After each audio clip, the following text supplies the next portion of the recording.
Jésus commence en disant « Le royaume des cieux est comparable à un roi qui prépare, qui célèbre des noces pour son fils. » Alors, quelque chose de très étonnant, on nous parle de noces, mais on ne nous parle pas de la mariée. Comprenons bien, c'est bien les noces de Jésus, de Dieu, avec l'humanité.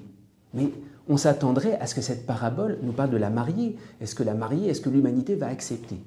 On ne nous dit rien sur la mariée. On nous parle par contre des invités aux noces. Et c'est très curieux, dans cette parabole, nous sommes situés du côté des invités et pas de la mariée. Alors que pourtant, c'est les épousailles de Dieu avec l'humanité qui fait alliance avec l'humanité. Alors, sans doute, il nous est dit quelque chose de très important, c'est que le problème, c'est pas que Dieu puisse réaliser ses noces. Le problème, c'est est-ce qu'il va y avoir des invités? Normalement, pour se marier, il faut que la mariée soit consentante. Ici, c'est très étonnant, on ne parle même pas de la mariée. Dieu prépare un mariage, des noces du Fils avec l'humanité. La passion et la mort et la résurrection, même si les hommes rejettent Dieu, Dieu arrive quand même, et c'est un mystère insondable, à faire alliance avec eux. Le mystère de la passion, même si l'homme refuse Dieu, Dieu vient l'épouser quand même, en Jésus-Christ qui a tout porté. C'est les grands épousailles de la mort et de la résurrection. Humainement parlant, il faut que la mariée soit consentante. Alors ici, on est situé du côté des invités, et la grande question, c'est est-ce qu'on accepte que Dieu a déjà épousé l'humanité en Jésus-Christ crucifié? Il est déjà là, il a déjà fait cette alliance, même si on a répondu négativement. La question c'est, est-ce qu'on accepte d'être invité à ces noces de grâce? C'est pour ça que toute cette parabole nous dit qu'il y a très peu de choses à faire. Dieu a déjà tout fait en Jésus-Christ crucifié. La seule chose qui t'est demandée, accepte seulement d'être invité à ces noces que Dieu a déjà célébrées. Il a déjà tout conquis, il a déjà fait cette alliance avec toi.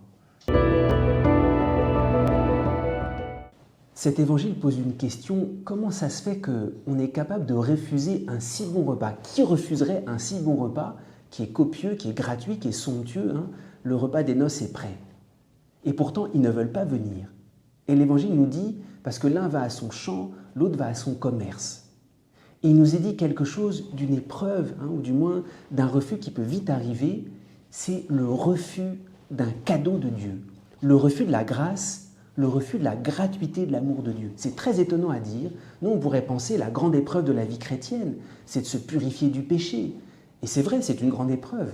C'est tout le labeur qu'on a à faire sur nous-mêmes. Et cette parabole nous dit non, l'épreuve primordiale, est-ce que tu acceptes un cadeau gratuit de Dieu? C'est pour ça que cette parabole commence par un repas. Spontanément, on dit, mais personne ne peut refuser un repas. Et pourquoi est-ce que les invités refusent?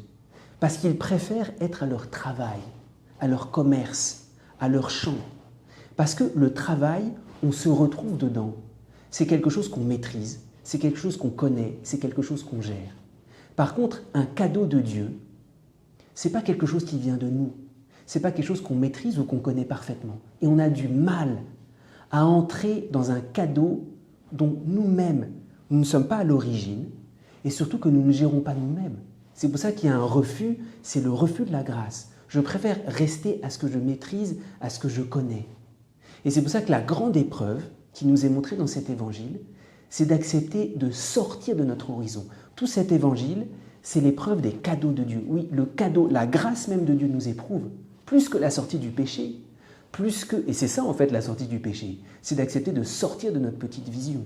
Alors, toute cette parabole est centrée, est-ce que oui ou non, nous acceptons le cadeau de la grâce de Dieu, ce qui exige d'être plus grand, de sortir de notre horizon et de notre travail humain dans lequel on se retrouve tellement et qu'on connaît tellement.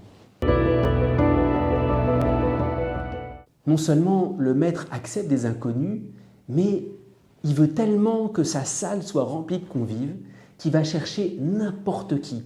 Allez par les chemins, trouvez tous ceux que vous rencontrerez. Et on nous dit les méchants comme les bons, les brigands, tous ceux qui sont opposés à Dieu, même prenez-les. Pourquoi est-ce que Dieu, dans cette invitation, prend tout le monde? On a l'impression presque sans aucun discernement. Alors en réalité, il nous a dit quelque chose de très profond sur la manière dont Dieu vient nous chercher pour ses noces. C'est que la première chose, j'allais dire la hâte du cœur de Dieu, ce qui préoccupe Dieu, c'est de pouvoir partager ses noces. Même si on est un bandit, c'est pas grave. Il veut tellement partager ses noces. En fait, ce que Dieu veut, Dieu veut des personnes, Dieu veut quelqu'un avec lui pour enfin tout partager. Et c'est important parce que quand on s'approche de Dieu, nous on pense que Dieu nous regarde d'abord à travers le mal qu'on a fait, puisque c'est Dieu, il me connaît, il sait les bêtises, les fautes que j'ai faites. Quand Dieu nous voit approcher, il ne nous voit pas comme ça. Dieu voit enfin quelqu'un avec qui il peut tout partager, même si on est le pire des bandits. Dieu nous regarde comme quelqu'un qui peut potentiellement être celui en qui il déverse tous ses secrets, tout son cœur. C'est pour ça qu'il y a une hâte de ce roi à ce que la salle soit remplie. C'est la grandeur du cœur de Dieu qui n'en peut plus, qui veut absolument, j'allais dire, partager tout son mystère avec les hommes. Lors de la croix du Christ, c'est le cri de soif. C'est Jésus qui dit « j'ai soif », même s'il est au milieu des brigands. Il a soif de l'humanité, c'est ça celui qui appelle aux noces. Quand Jésus dit « j'ai soif », il est le cri du roi à travers Jésus qui est transmis à toute l'humanité. Dans n'importe quel état que vous soyez, Jésus va à la rencontre des chemins, il va au calvaire. Et cet évangile, la soif de Dieu est plus forte que notre refus, parce qu'il a tellement hâte que nous soyons présents pour partager avec lui son propre mystère, sa présence et tous ses secrets. À la fin de la parabole, le roi entre dans la salle des noces, il examine les convives, et il y en a un qui n'a pas le vêtement de noces. Il lui dit « mais comment es-tu entré ici ?» Puis il est extrêmement sévère. Il le met dehors avec les pleurs et les grincements de dents. Alors, on a envie de dire « mais c'est contradictoire ». Il a envoyé ses serviteurs chercher n'importe qui par tous les chemins. C'est évident qu'ils ne sont pas prêts et qu'ils ne sont pas bien habillés et qu'ils ne sont pas en vêtements de noces. Ceux qui sont par les chemins, ils ne sont pas prêts à aller aux noces. Et pourtant, on nous dit qu'il est extrêmement sévère. Mais comment es-tu entré ici sans avoir le vêtement de noces? Alors, c'est une interprétation intéressante. Certains disent que c'était la coutume à l'époque, quand il y avait des noces, qu'il y avait un vestiaire, et que dans ce vestiaire, on pouvait revêtir le vêtement de noces. D'ailleurs, ce qui est cohérent.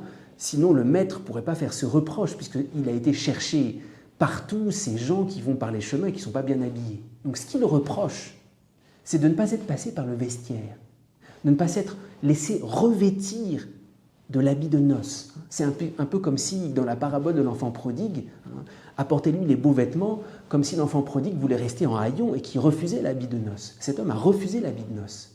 Et d'une certaine manière, c'est la seule chose qui nous est demandée. La seule chose qui nous est demandée, c'est d'accepter l'invitation, mais surtout de nous laisser revêtir de la miséricorde. Cet homme, la seule chose qui lui manque, c'est qu'il n'a pas pris conscience de sa misère. Donc il rentre, puis il ne fait même pas attention, il est là misérable. Pour aller jusqu'au bout, pour entrer au festin des noces de l'agneau, il faut être là avec sa misère, il faut savoir d'où on vient, et il faut donner sa misère à Dieu. C'est ça le reproche qui est fait à cet homme. Comment est-ce que tu es là sans t'être laissé revêtir par l'habit des noces? Et Dieu a tellement envie de revêtir notre misère, de la transfigurer, parce qu'aux yeux de Dieu, nous sommes beaux, mais il faut qu'il la transforme. Alors, la seule condition pour aller au ciel, oui, c'est de donner notre misère à Dieu et qu'il nous revête de sa grâce, de l'habit de noces, pour qu'on soit vraiment resplendissant à ses yeux.